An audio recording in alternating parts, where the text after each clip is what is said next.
বাধা উঠিয়ে নেয়ার আহ্বান জানানো হয়। অন্যথায় কঠোর কর্মসূচি দিতে তারা বাধ্য হবেন বলে জানান সংগঠনের নেতারা। তবে লাগাতার হরতাল ডাকা হবে কিনা তা আগামীকাল শাপলা চত্বরের মহাসমাবেশ থেকেই ঘোষণা করা হবে বলে জানান তারা।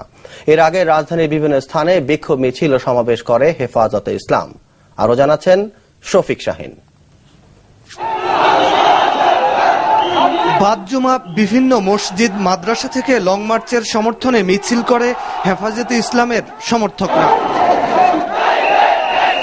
রাজধানীর মিরপুর ১ নম্বরে মিছিল বের করে হেফাজতে ইসলাম মিরপুর শাখা। মিছিলটি ১ নম্বর থেকে শুরু হয়ে মিরপুর ২ নম্বরে গিয়ে সমাবেশে রূপ নেয়।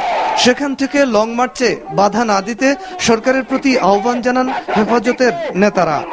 আপনারা বাধা দিয়েন না, সুযোগ করে দিন, অন্যথায় আপনাদের এই আলেম ওলামাদের আন্দোলন পতন ঘটায় ছাড়বে।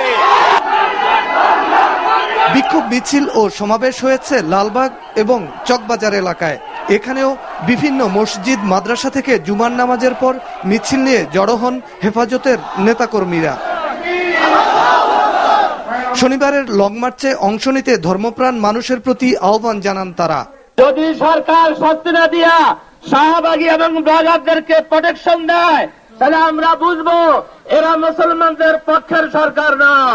আর শুক্রবার বিকেলের সংবাদ সম্মেলনে একদিকে লং মার্চের অনুমতি দেয়া, অন্যদিকে কর্মসূচিতে যোগ দিতে বাধা দিয়ে সরকার দুমুখী আচরণ করছে বলে অভিযোগ করেন হেফাজতে ইসলামের নেতারা।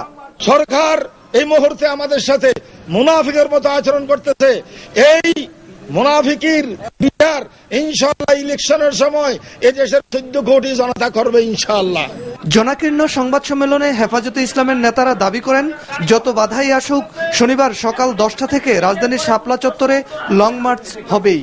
আর লং মার্চ সফল করতে পায়ে হেঁটেই লোকজন রওনা দিয়েছেন বলে জানান হেফাজতের নেতারা। আমাদের আশঙ্কা হইতেছে জমার শিবির নয়, বরং আমাদের বহরের উপরে ছাত্রলীগ, যুবলীগ, আওয়ামী লীগ তারা আক্রমণ করবে। সংবাদ সম্মেলন থেকে হেফাজতে ইসলামের নেতারা সরকারকে হুঁশিয়ারি করে জানান, শান্তিপূর্ণ লং মার্চে অশান্তির চেষ্টা হলে প্রয়োজনে কঠিন কর্মসূচি দেবেন তারা।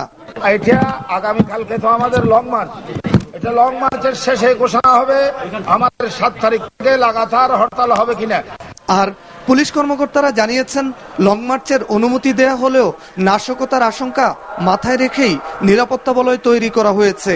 আমরা সার্বিকভাবে নিরাপত্তার জন্য যে ধরনের নিরাপত্তার বলয় একটি আমরা অত্র এলাকায় নিয়ে রেখেছি। নাশকতার একটা যে কোনো প্রোগ্রাম হলেই আমরা এই সার্বিক নিরাপত্তা সবকিছুই আমরা মাথায় রাখি। তবে শুধু পুলিশি নিরাপত্তাই নয়, কর্মসূচি নিরাপদ করতে হেফাজতে ইসলামেরও সহযোগিতা চান পুলিশ কর্মকর্তারা।